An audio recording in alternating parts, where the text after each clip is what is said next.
looking at young people, often that's an issue around their ability to articulate themselves, about their level of education. My nieces and nephews, what have you put into your education over and above your athleticism? That's not guaranteed. There's no guarantee there. You have less control over there. You have complete control of your ability to educate yourself, ability to be able to get into a foreign language. And so I think that for me, and it sounds to me like the Gentlemen's Club is really promoting young people being able to look at and have a broader spectrum and understanding of what their possibilities are, and what their opportunities in front of them are. Yeah, definitely. And we definitely believe in being able to expand their horizons. Because one of the things I think that we've seen with young people, and this isn't even like you mentioned, it's not really an at-risk program. This is for everybody. Because I can have money and not have a father around and still end up in the same situation as somebody that came, straight out of Brick City, Winton Terrace, and just still be in the same boat. And so when we look at this, we talk about trying to expand the horizons, trying to bring them to different things that they've never seen before. So one of the things that we're looking to expand in these next couple of sessions is being able to take them out of town. We want to take them to a professional basketball game, because some of them may never have a chance to be able to go see LeBron play somewhere, or to be able to take them to cultural settings, to be able to expose them to different things. One of the things we're in the process now with this session, we have them going through an etiquette process. Good. And so somebody's going to come and teach them how to properly sit at a dinner table and figure out what the forks and knives are. Could you hold on for 1 second? We have a caller coming in, but I need help with that fork and knife stuff too. Yeah. we have a caller on the air. Caller, go ahead, please. All that noise, somebody better start talking. Do we have a caller? Okay, Mike, back to your etiquette. Okay. Yeah, Help me with them forks and knives and them little spoons. I got like definitely. Yeah, trying to figure out what spoon goes where, and how to sit and eat at a proper setting, because you never know when you'll be in a corporate setting where you're trying to get a job and you might be at a lunch meeting. And so we're teaching them all this, and then we'll develop it all together where they'll sit down with their parents at an actual meal, food will come out, and they should be able to know, how to work this thing out. Exactly. Fork. They try to develop develop them all over, mentally, physically. And don't hover over your food. Exactly. Don't lick the plate. Try not to lick the plate. Unless it's really, really good, don't lick the plate. Exactly. Yeah. So there's certain things that, they have to understand is, just really isn't acceptable culturally, once you start expanding your horizons and, start going to different places. And what I think is important for us to understand is that I went to graduated undergrad from a historically black college and university. For God, for Central, for State. And when you were there, we talked about the whole duality and the two-ness. And I think that sometimes people don't understand that there is a social process that you want your children to be able to blend into. And that all too often we think of it as whitenizing and whitewashing and taking away the essence of who these young people are. And in no way, form, or fashion is it taking away from who you are. Taking you out of the hood. I mean, people think that somehow this hood is a good thing. And I'm thinking, so you're talking about the he be, we be, she be's, it be, they be, is something that is positive. But when you articulate yourself, the whole concept of being and sounding white, my brother had to deal with it. I've had to deal with it at different times in my life. And it's amazing that you're looking at something that is a good thing. The ability to articulate yourself often comes from reading. It comes from education, both formal and informal, online and offline. Challenging young people to, outside of this gentleman's club, for it to be a part of your life.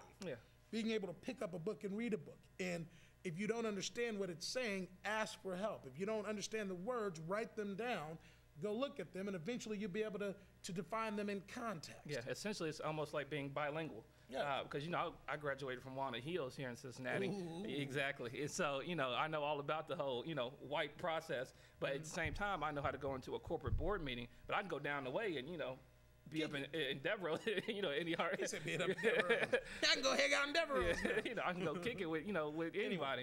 It's because I know how to work it. But it's not about, losing your identity. It's about being able to expand, your outreach. Because now I have an opportunity to go anywhere in the world, and I literally have had the opportunity to go overseas and be able to partake of different things in Europe, and go through Spain and Italy, and be able to participate in all these different cultures But if I was only narrow-minded to one dimension of my particular life, I think I would have missed out on some of those opportunities. And I think that the biggest part of whether it's the Gentlemen's Club or any of our processes is to begin taking the blinders off of our young people so that they understand how big the world is. That given globalization, that we no longer have the convenience of this isolation in these urban areas. And that's for anyone. One thing that I did think about is when we look at the Gentlemen's Club, that it tends towards an African-American flavor, but is this an option for little white kids, little Hispanic Latino kids, little Asian kids, or is it a predominantly or exclusively African-American club? Yeah, it's not exclusively African-American. Anybody can literally take part in it if they so choose. In fact, if you need to call in to get an application, get some more information, the number, the primary number right now that you could call is 513-675-5448 to get some information on the Gentlemen's Club, get an application. If you have a young man 12 to 18 years of age that you want to see become part of this process, literally, like, we're taking them in. And so we're bringing them in from all sides of town, from all areas. It's not just one particular neighborhood that's, that we're bringing, pulling kids from.